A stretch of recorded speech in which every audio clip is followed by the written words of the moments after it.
Okay, so hello everyone, this is Rogue Magician here, and I'm just going to give you a quick update video on how this deck performed at the recent YCS that I attended in Indianapolis. But before getting into any of that, I just want to say thank you for everyone that's subscribed to the channel and has been watching these videos. I finally breached the 100 subscriber threshold, which is pretty cool.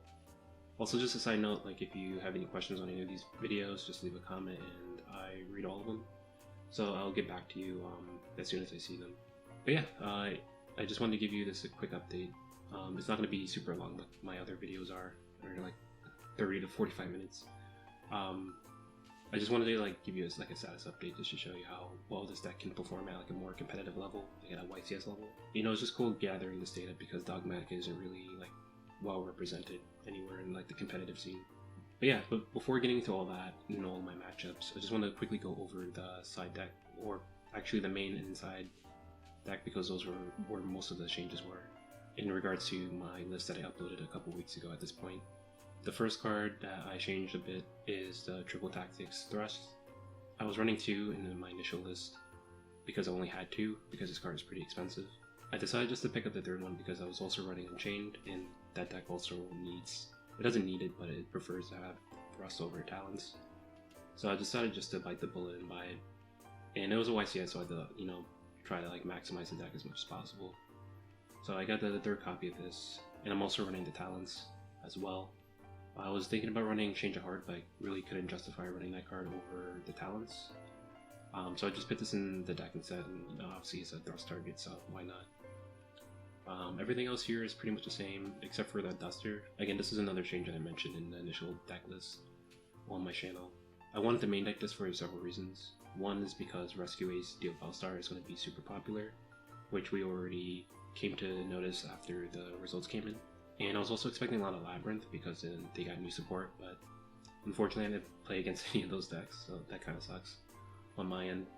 But in general, I was seeing this trend where people were main decking there can be only one, especially in Vanquish Souls and Branded Chimera. So just to kind of avoid all that nonsense, I just wanted a main deck option just to out those specific boards. Everything else here is the same, except for the super qualities, which I also bumped up to 3. I remember someone in my last video, they mentioned taking this out, but I just highly disagree, especially after this tournament. Super quality overperformed by a lot, basically in every single matchup that I had. Every time I've seen it, it did work. Most decks are either mono-typed or mono-attribute, so it's just a really good and powerful card this meta, specifically. And, it just synergizes really well with the deck with all the discard fodder that you have, so definitely recommend bumping this up to 3. And the last card that I removed from the main deck was actually the Golden Sword Soul. So it's this card here. So I decided to remove this because obviously it's a pretty experimental card.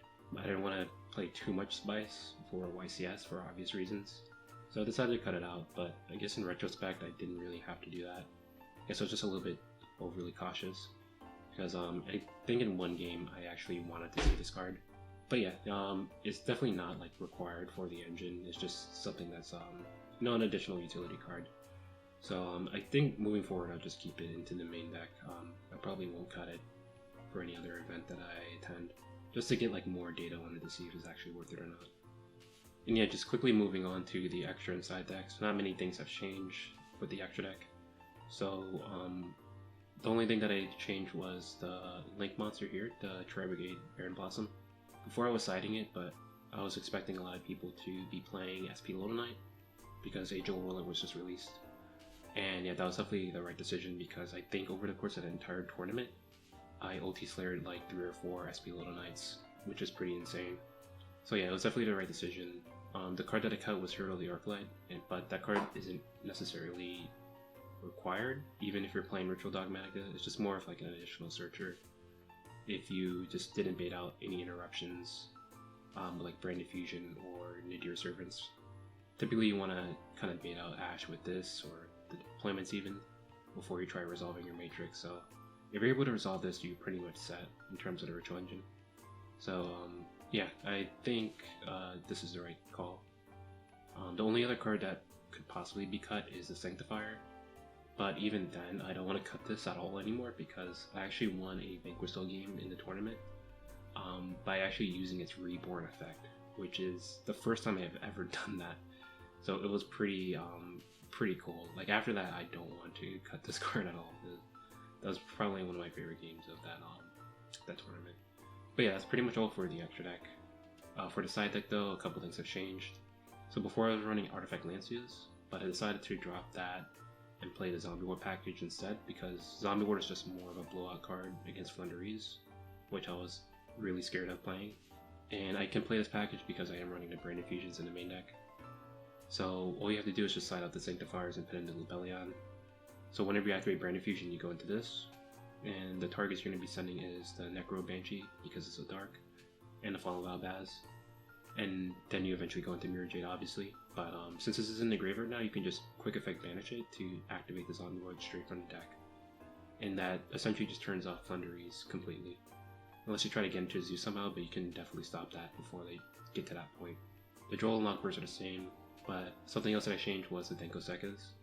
Again, I was expecting a lot of Labyrinth and the Above Star Rescue Ace, because with that specific deck, they usually set 4, in some cases set 5. So, and yeah, sometimes they usually just wait until your main phase to activate any of their spells or traps. So, I was just able to drop this, then it was pretty much a blowout against that deck, because they have to get rid of this before they can do anything, really. But again, I didn't play against either of those decks as well, so that was just pretty unfortunate. I couldn't really test this card out as much as I wanted to. And the last change was just Ash Blossoms. It was initially in the main deck, but I was pretty much playing around the talents because I expected more people to be playing the Gen and Ken package, which are these two cards here, these two fiends. Again, it procs an effect for your opponent, if that makes sense, so it makes talents and thrust live. So I was expecting more people to have these type of cards in their deck, so I didn't really want to play harder into them with cards like Ash Blossom or like main decking the DD Crows, stuff like that. So that was kind of like the rationale for that. But yeah, that's pretty much all of the changes for the main deck. And yeah, just quickly going over my matchups. You can probably see it here. So for these matchups, just more information on this. So day 1 of the tournament, it was 9 rounds of Swiss, and if you had got at least 6 wins and a tie, so 19 points in total, you'll be able to proceed to day 2, which you'll have 2 more rounds of Swiss, and then they'll cut the top 32. Unfortunately for me, day 1, I lost at the last possible second, which was pretty annoying, not gonna lie. But yeah, I played through the entire day 1, lost at the last minute, so I have at least those results. I didn't drop out early. So I just quickly go over each matchup pretty briefly. So round 1 I played against Dragon Link. It was a quick 2-0. He kind of ended on spheres, but then I just ulti slayered him. He couldn't really do anything about that because you can't chain monster effects against it, so he just spinned it back and he had no resources on board, so I just ulti K'd him. And game 2, I think I had a Dice 2 or something, and I interrupted one of his plays, and he just didn't have much engine to do anything, so that was a quick 2-0. Round 2 was against Vanquish Souls. I just flat out got floodgated out of the game completely. Round 1, I got There Can Be Only One, and then in round 2, I got There Can Be Only One and Anti-Spell, so that was a wrap. I was not winning that at all. Round 3 was against Infernoid, Snake Eyes, Dio Ballstar. That deck was pretty cool. Once the new Infernoid stuff comes out, I'm definitely willing to try experimenting with that deck. Because that was a pretty sick deck, I really liked it. And yeah, there's some back and forth between us as well. So it wasn't like a super easy matchup, but it definitely needs some more support, which is, it's expected to come out in the next core set. So that was one game that I won. The next one was against a Kashtira Vanquish Souls deck. This one was probably the most annoying duel that I had, honestly. Basically, we had a 35-minute game 1, and for the first 3 turns, I was assuming he was just playing pure Kashtira, but out of nowhere, he just normal summons Raisin. I was like, what are you playing? And then he just did normal Vanquish Souls stuff after that. which he just completely out-tempoed me. But after a point I did kind of control the board, but there's some, typical competitive nonsense that happened. I don't really want to get too in-depth with it, but it kind of soured the game a bit. And then, so eventually I lost, long story short. And I ran out of time. He just burned me with burger, so that was a wrap for that game.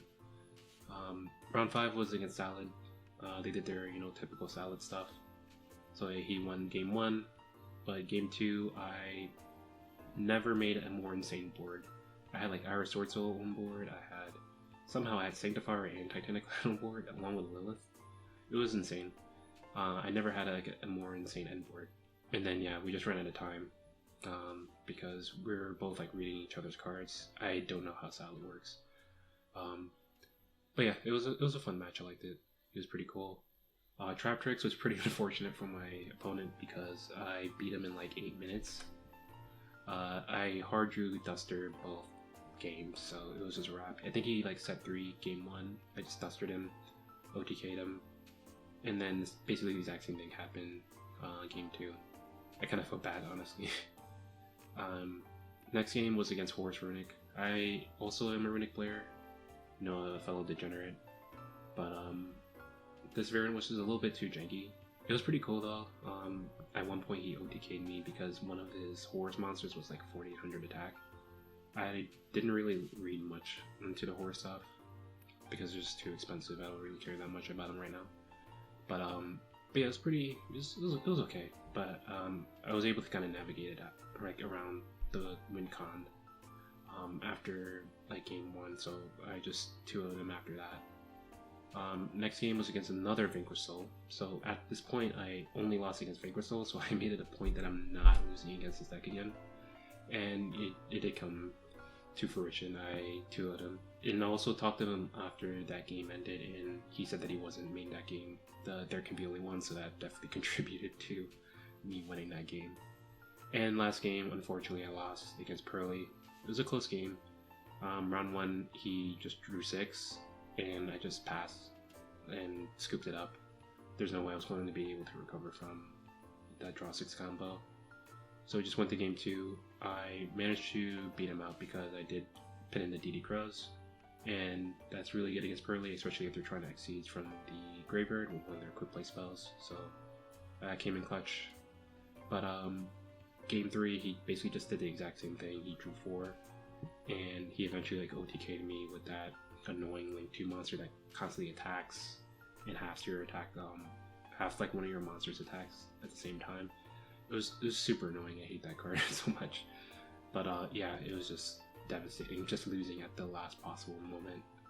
So yeah, that's pretty much all the updates that I wanted to go over in regards to like what I did at the YCS. I'm definitely glad I went, but the main thing was mainly the matchups. So as you saw on that list, I basically played against 0 tier 1 decks. And that's pretty much what I constructed my side deck against, obviously, with like the Dekosekas and the Ash Blossoms. So it's mainly for Rescue Ace. DD Crows were primarily for tier element, and obviously for the Flounder matchup, I kind of wanted to test that out with the Drawing Log Birds as well. But I played against none of them. And same thing goes for Labyrinth, though, expecting a lot of that, but I didn't play against any of those decks either.